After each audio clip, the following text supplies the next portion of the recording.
बद्रीनाथ में अगर 41 दाने चने की दाल के पीले कपड़े में बांधकर जो शंकर भगवान के 41 बार नाम लेकर बद्रिकाश्रम को चढ़ाता है, आज भी उसकी मनोकामना पूरी हो जाती है। इसलिए बद्री नारायण में चने की दाल चढ़ती है।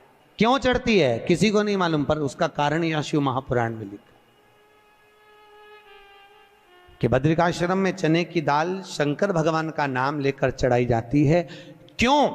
क्योंकि जब जैसे दादी को स्वर्ण सीढ़ी चढ़ाते हैं, देखा स्वर्ण सीढ़ी चढ़ाते हैं तो चने की दाल बर्तन में भरते हैं, फिर उस पर सोने की सीढ़ी रखते हैं, तब वो स्वर्ण सीढ़ी चढ़ती है। उसी तरह जब हम किसी बच्चे को गोदी लेते हैं और उसको कोई दान देते हैं, अपना मकान अपनी जायदाद जब उसके नाम लिखते हैं, तो बच्चे को जब गोदी लिया जाता है तो सामने थाली में चने की दाल भरी जाती है। नामकरण संस्कार जब बच्चे का किया जाता है तो सामने थाली में चने की दाल रखी जाती है। क्यों? चने की दाल जब हम दान करते हैं तो स्वर्ण के बराबर दान का, प्रॉपर्टी के बराबर दान का लाभ जीव को प्राप्त होता है। आज भी नारायण के मंदिर में बद्रिकाश्रम में 41 दाने चने की दाल के देने पर, अब कोई 41 तो गिनता नहीं, इसलिए पोटली में बांध कर ले जाता है, जितने हैं दे दो।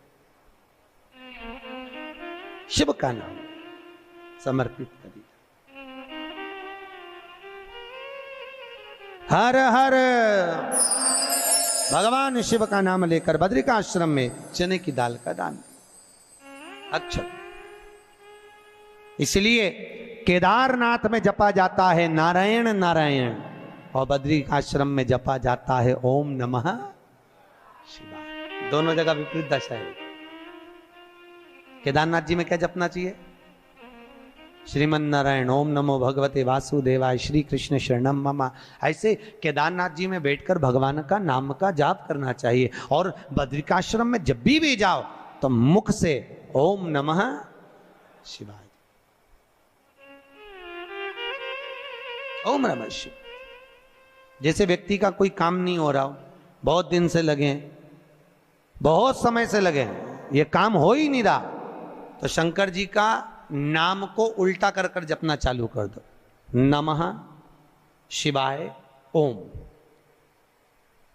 सीधा नाम क्या है? ओम नमः शिवाय, शिवाय नमः ओम।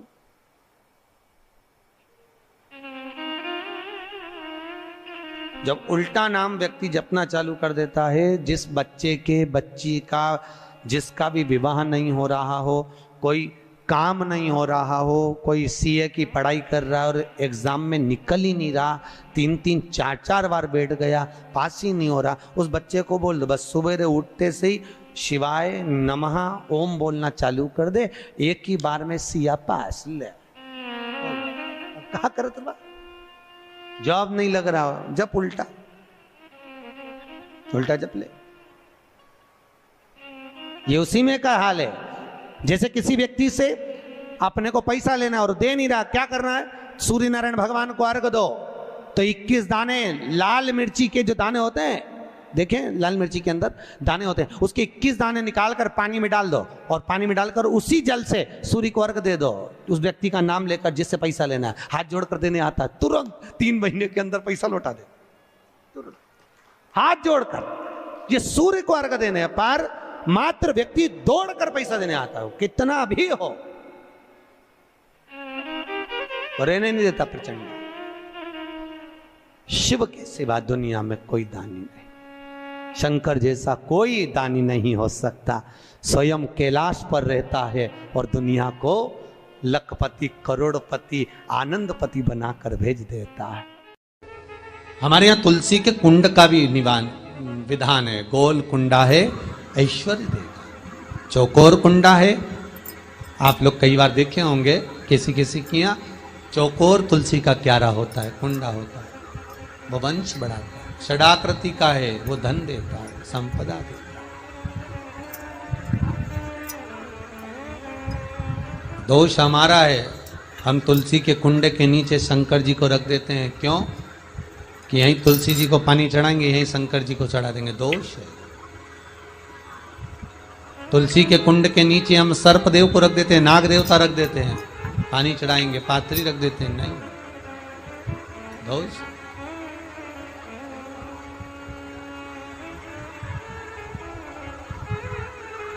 उसका दोष हम सबको, स्वयं अगर गलती करते हैं तो स्वयं को भोगना। कैसा कुंड हो, 7 तरह के कुंडों का व्याख्यान तुलसी के रूप में कहा गया है महाराज। पहला गोल, दूसरा चौकोर, तीसरा षडाकृति, चौथा त्रिवेणी, 3 कोने वाला कुंडा।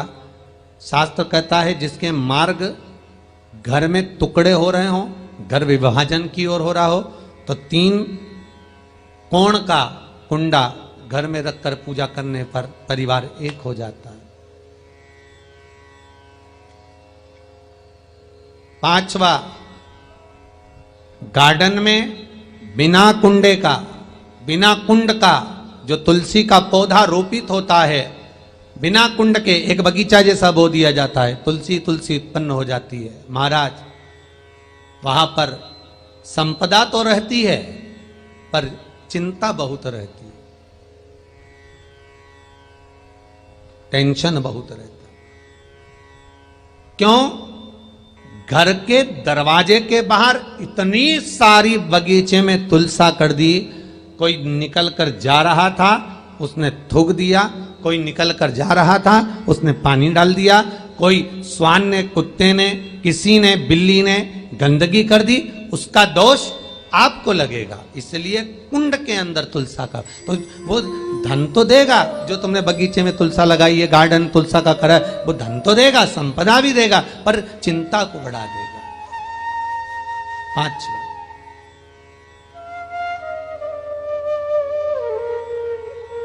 महाराज 6, तुलसी के कुंड को 3 धार पर लटका कर रखना। कई जगह पर आपने देखा होगा तुलसी का जो कुंडा होता है उसको 3 जो तार होते हैं, 3 जो चेन होती है, उस पे लटकाया जाता है। महाराज विष्णु पुराण उसका भी व्याख्यान करती है। महाराज वहां व्यक्ति के कार्य उन्नति की सीढ़ी की ओर बढ़ जाते हैं। जैसे भोजन की थाली लग गई, भोजन तैयार हो गया, बस खाने बैठे हो और थाली खसक गई, समझ लेना कि तुलसी को अधर पर लटका कर रखा है। इसलिए कार्य तो हो रहे हैं, बनने वाले हैं, 4 दिन बाद ये काम होने वाला है, 8 दिन बाद ये काम होने वाला है, लग रहा है कि इसमें इतना फल मिलेगा, लग रहा है इस व्यापार को करेंगे तो इतना फायदा हो जाएगा, सब कुछ करा, लाखों रुपए लगा भी दिए, थाली मालूम पड़े खसक गई, अधर लटका है तुलसी। 7 क्रम है तुलसी के, ये 6ठा क्रम बताया। तुलसी का 7वां क्रम,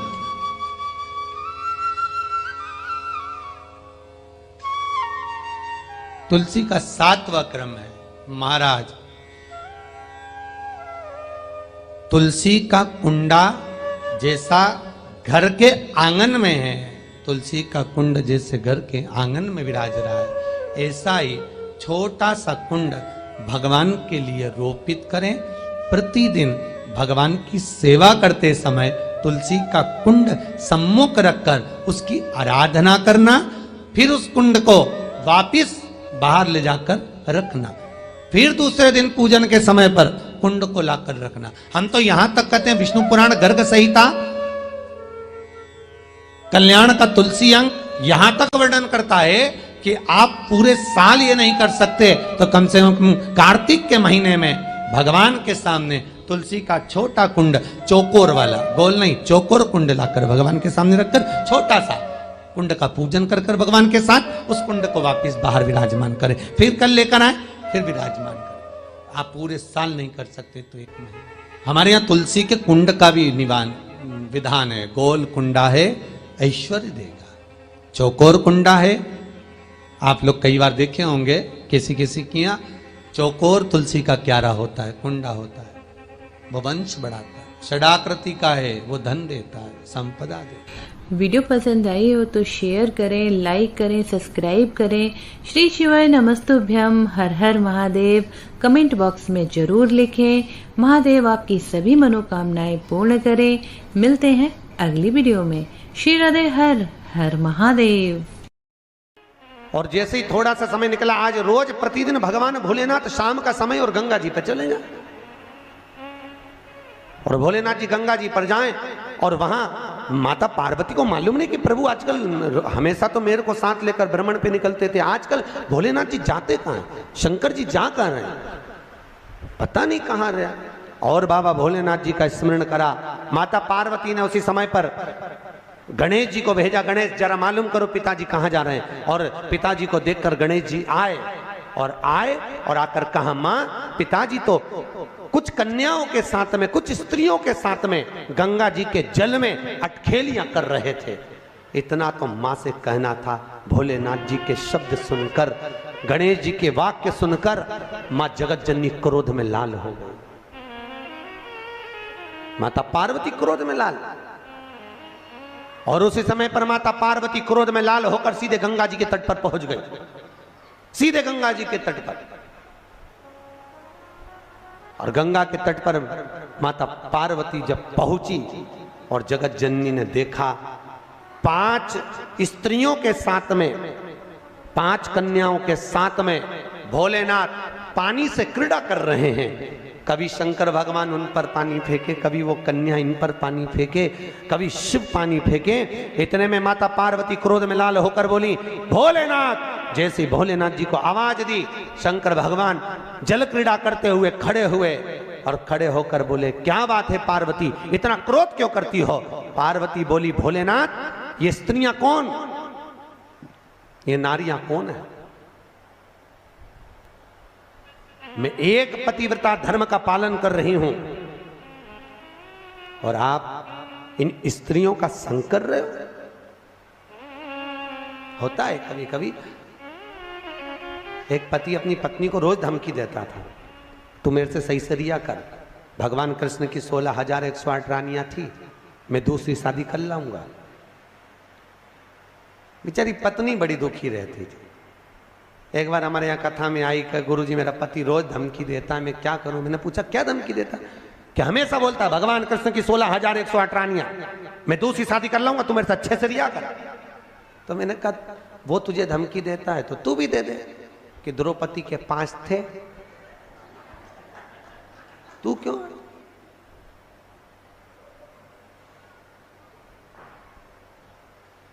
उसने, गुरुजी अब तुम चिंता मत करो, अब बोल। और दूसरे दिन फिर बोला, भगवान कृष्ण की 16,108 रानियां मैं दूसरी कर लाऊंगा। इतने में जूड़ा बांधती बांधती, देखना माताएं जब झगड़ने जाती है, लड़ने जाती है, जूड़ा बांधती। क्यों? क्योंकि मेरे हिसाब से ये जूड़े से एनर्जी मिलती होगी लड़ने में, पावर। अच्छा, पड़ोसन से 3-4 बार लड़ेगी ना तो 3-4 बार इसका जूड़ा खुलेगा, फिर बांधती बांधती बोल तो जरा, बोल मतलब एनर्जी, पावर, पावर होता है। एक पंडित जी बहुत कथा वाच रहे थे, बहुत जोरदार जोरदार कथा वाचे। तो एक सरदार जी ने पूछ लिया, महाराज इतना ज्ञान कहाँ से आता है तुम्हारे पास में? पंडित जी बोले, हमारा ये चोटी है ना, ये अर्थिंग का ये तार है, एंटीना, ये ऊपर से आता है, इसलिए हम बोल देते। इतने में तुरंत सरदार जी बोले, तुम्हारी चोटी से बड़े तो हमारे बाल, फिर हमको ज्यादा ज्ञानी होना चाहिए। इतने में पंडित जी बोले, ज्ञान तो तुमको आता है, पर ये अर्थिंग का तार है, नीचे टपक जाता है, ज्ञान आने की कमी नहीं, आता जरूर है, सब चला आया, मना नहीं है। तो भैया कभी ना बोले। भगवान शिव जब अटखेलियां कर रहे थे स्त्रियों के साथ में, 5 स्त्रियों के साथ में अटखेलियां, तो भोलेनाथ जी के सम्मुख में पार्वती मैया ने कहा, आप ये 5 स्त्रियों के साथ, 5 कन्याओं के साथ क्या कर रहे हो? कौन है ये? मैं एक पतिव्रता धर्म का पालन कर रही हूं और तुमने ये क्या करा? भोलेनाथ जी ने कहा, पार्वती मौन होइए।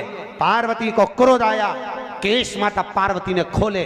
भगवान भोलेनाथ को लगा ये इन कन्याओं को मार देगी।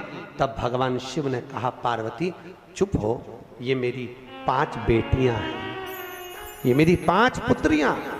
पार्वती ने पूछा, 5 पुत्रियां कब प्रकट हो गई प्रभु? बाबा भोलेनाथ ने कहा, पार्वती जब चौसर खेलते समय तूने मेरे वस्त्र लिए मैं जल क्रीड़ा करने के लिए, जल में तप करने के लिए बैठा।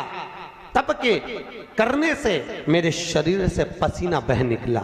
उस पसीने से 5 धाराएं प्रकट हो गईं। उस 5 धारा से गंगा जी की गोद से मेरी ये 5 बेटियां प्रकट हुई है। पहली जया, दूसरी विषहरा, तीसरी श्यामली बारी, चौथी देव और 5वीं दोतली। ये 5 कन्या शंकर जी की 5 बेटियां। उसी समय पर माता पार्वती ने गंगा जी के जल को हाथ में लेकर कहा, गंगा तू मेरी बहन है, मेरे गर्भ से तो संतान नहीं हुई, पर तूने मेरे बच्चों को पाला पोसा बड़ा किया, इसलिए तेरे घाट पर आने वाला व्यक्ति शंकर जी के साथ तेरा स्मरण करेगा और जो हर हर गंगे बोलेगा, गंगा उसको तेरे स्नान का पुण्य घर बैठे मिल जाएगा। हर हर गंगे बोलो जम के। केवल गंगा के साथ उसी दिन से हर हर शब्द जुड़ गया और जिंदगी हो गई आपकी बोलते बोलते। आपको अभी तक नहीं मालूम होगा कि हर हर गंगे क्यों बोलते। भैया शिव महापुराण में एक एक संवाद है। चावल क्यों लगाना चाहिए, शिव जी को कंकु क्यों नहीं लगाया जाता, शंकर को कुंकू नहीं लगता, रोली नहीं लगती, क्योंकि भगवान शंकर जब एक बार बैठे थे तो एक भगत ने शिव जी का कुंकू अभिषेक कर दिया था। कुंकू अभिषेक करा, इतने में माता जगतजननी जगदम्बा उसी समय पर आ गई। पार्वती ने शंकर जी के ऊपर से रक्त की धार जब बहते हुए नीचे आई, भोलेनाथ जी के शरीर से रक्त बहता देखकर माता पार्वती को क्रोध आ गया। पार्वती ने उसी समय पर श्राप देना चाहा। शिव जी ने कहा, पार्वती उसने कुंकू अभिषेक करा है और तू श्राप दे रही है। पार्वती ने कहा, मैं जान नहीं पाई, पर भोलेनाथ आपसे वचन देती हूं कि आज के बाद आपके शरीर पर यह रक्त ना देखूं। इसलिए आज तक शंकर जी के शिवलिंग पर कभी कंकु नहीं चढ़ाया जाता, कुंकू नहीं चढ़ाता। शिव जी को चंदन चढ़ेगा, हल्दी चढ़ेगी, अष्टगंध चढ़ेगा, गुलाल चढ़ेगी, अबीर चढ़ेगा, पर कुंकू शंकर को कुंकू नहीं। जैसे अधिक मास के महीने में, अब ये जो अधिक मास आ रहा है ना, आपके लिए तो लाभदायक है, समझ लो ये कथा। अधिक मास के महीने में जैसे पहले दिन का अधिक मास होता है, ऐसे 5वां दिन का जो अधिक मास होता है, पंचमी तिथि का, पंचमी तिथि का अधिक मास, शास्त्र कहता है कि जिसके घर में संपदा की कमी हो, पैसा आ ही नहीं रहा हो, सब दूर उलझ गया हो, बहुत टेंशन चल रहा हो, 3 साल में एक बार अधिक मास आता है। अधिक मास की पंचमी तिथि के दिन गन्ने का रस, गन्ने का रस जानते हो, ईख का रस, गन्ने का रस तुलसी जी के क्यारे में हाथ में लेकर 7 बार अपना नाम और गोत्र बोलकर छोड़ दो। जिंदगी में 3 साल में तो करोड़पति बनकर बैठ जाओगे, कभी लक्ष्मी की कमी नहीं आ सकती। अगला अधिक मास आएगा तो तुम तैयारी में बैठे रहोगे कि फिर पंचमी तिथि आए, फिर मैं गन्ने का रस डाल। केवल अधिक मास में होता है, अधिक मास के सिवा नहीं कर सकते, केवल अधिक मास,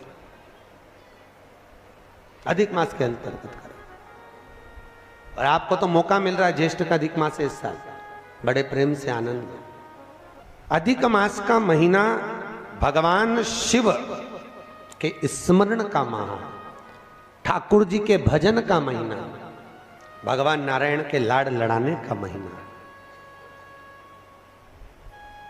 खूब प्रेम से भजन करो, जितना भजन कर सकते हो उतना, और काउंट कर कर नहीं कि कितना भजन करा है। कई लोग हाथ में वो बटन दबाते रहते हैं, राम राम राम राम, काउंट नहीं करना है, कर लो जितना कर सकते हो। अधिक मास के महीने में जितना पुण्य कमा सकते हो कमा। भजन चित्त धरी। आज शिव महापुराण की कथा कहती है, माता पार्वती के सम्मुख में 5 कन्याओं को देखकर गंगा जी के सम्मुख में जब बात प्रसिद्ध करी, तब माता पार्वती से शिव जी ने कहा, ये मेरी 5 बेटियां हैं। पार्वती जी ने 5 को गले से लगाया।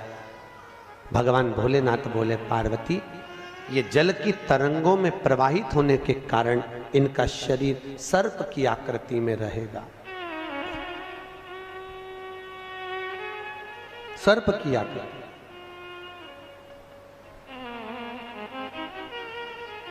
और वो 5 कन्या शंकर भगवान की 5 सर्प रूप की बेटियां हुई।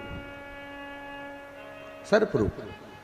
आज भी नाग पंचमी के दिन घर के दरवाजे पर, घर के दोनों ओर, अब इधर पूछते हैं कि नहीं पूछते मालूम नहीं, पर नाग पंचमी के दिन 5 सर्प यहां बनाते हैं। 5 सर्प बनाए जाते हैं। वो शंकर भगवान की 5 बेटियां बनाई जाती है और नाग पंचमी के दिन उनकी पूजन होती है। हम सब बोलिए एक बार जमकर, श्री शिवाय नमस्तुभ्यम। प्रैक्टिकल जरूर करना, कहीं सियोर वाला महाराज झूठ तो नहीं बोल रहा। शास्त्रों की बातें हमारे जीवन में हमें सुख प्रदान करे, इसलिए इस भाव का आनंद करते हुए आज की कथा को विराम देते हैं। वीडियो पसंद आई हो तो शेयर करें, लाइक करें, सब्सक्राइब करें। श्री शिवाय नमस्तुभ्यम। हर हर महादेव कमेंट बॉक्स में जरूर लिखें। महादेव आपकी सभी मनोकामनाएं पूर्ण करें। मिलते हैं अगली वीडियो में। श्री राधे। हर हर महादेव। इसी तरह के उपयोगी वीडियो को पाने के लिए हमारे चैनल को सब्सक्राइब करना बिल्कुल भी ना भूलें। और आप भी भोलेनाथ के सच्चे भक्त हैं तो हमें कमेंट में श्री शिवाय नमस्तुभ्यम या हर हर महादेव ज़रूर लिख के भेजिएगा। और गुरु जी के बताए हुए उपायों को ज़रूर करिएगा, पूर्ण लाभ मिलेगा। हम लोग सभी लोग मिलके करते हैं और हमें पूर्ण लाभ मिलता है और आपको भी मिलेगा।